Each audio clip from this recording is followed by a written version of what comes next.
Big boss season 8 లో next step ఏంటో తెలిసిపోయింది. ఇక ఇందులో భాగంగానే ఈ వారం స్క్రిప్ట్ ని నడిపించేశాడు బిగ్ బాస్.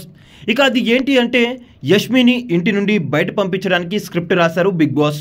ఇక అందులో భాగంగా మొదటి స్టెప్ అయితే నామినేషన్ లో తీసుకొచ్చారు బిగ్ బాస్. మొన్నటి దాకా లవ్ యాంగిల్ నడిపిస్తూ నిఖిల్ అండ్ యష్మిల మధ్య కంటెంట్ జనరేట్ చేసిన బిగ్ బాస్ ఇక ఏమనుకున్నాడో ఏమో తెలియదు కానీ ఇక చాలే అని అనుకున్నాడు. అందులో భాగంగా నామినేషన్స్లో నిఖిల్ని నెగిటివ్ చేసేలాగా యష్మి మాట్లాడేటట్టు ప్రోత్సహించాడు.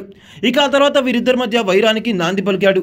మొన్నటి దాకా నిఖిల్ అంటే యష్మికి కొండంత అండ, కానీ ఇప్పుడు నిఖిల్ అండ్ యష్మిల మధ్య దోస్తీ మాత్రమే మిగిలింది. దోస్తీతో కంటెంట్ రాదు కాబట్టి, లవ్ యాంగిల్ పోవడం వల్ల టీఆర్పీలు లెగవ్వు కాబట్టి యష్మిని బయటికి పంపించే ఆలోచన అయితే చేస్తున్నాడు బిగ్ బాస్. ఇక ఇది మీరు కావాలంటే ప్రీవియస్ సీజన్స్లో నుండి ఒకసారి అనలైజ్ చేసి చూడండి. ఎప్పుడైనా సీజన్లో లవ్ యాంగిల్ కట్ అయితే ఆ మరుసటి వారమే అందులో నుంచి ఎవరో ఒకరు బలవుతారు. దీనికి పర్ఫెక్ట్ ఎగ్జాంపుల్ లాస్ట్ సీజన్లో రతిక. పల్లవి ప్రశాంత్ లవ్ యాంగిల్ని నడిపించినంతసేపు హౌస్లో బాగానే కొనసాగింది. ఎప్పుడైతే నామినేషన్స్లో ఇద్దరి మధ్య గొడవ జరిగిందో అప్పుడు ఈ యాంగిల్కి కట్ చెప్పింది. ఇక మరుసటి వారమే రతిక ఎలిమినేట్ అయ్యి హౌస్ నుండి బయటకు వెళ్ళిపోయింది. ఇక రతికను మళ్ళీ హౌస్లోకి తీసుకొచ్చి లవ్ సెట్ చేద్దామని చూశాడు బిగ్ బాస్. కానీ పల్లవి ప్రశాంత్ నో చెప్పడంతో బయటకు వెళ్లాల్సి వచ్చింది మళ్ళీ రతిక.